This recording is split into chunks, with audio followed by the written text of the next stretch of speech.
Today, we'll demonstrate the operating procedures for Zhongtuo hydraulic decoiler. From loading to uncoiling, the whole process is safe, efficient, and intelligent.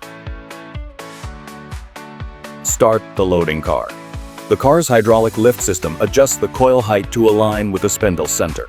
Lifting and lowering are fully hydraulically controlled.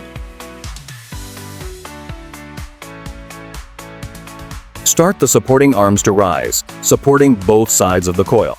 The press arm presses down, keeping it firmly against the coil surface to prevent it from loosening during rotation.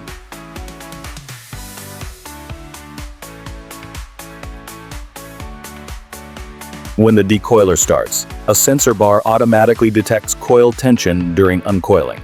It automatically adjusts the uncoiling speed to achieve synchronization across the whole line.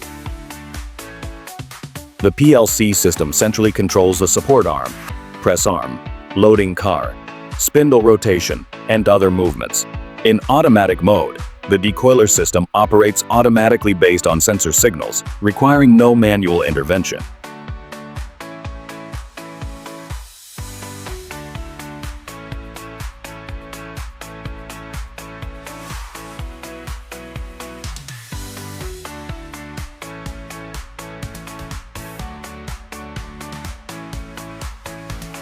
Zhongtuo Machinery specializes in the manufacture of cold roll forming equipment, providing one-stop solutions for customers worldwide.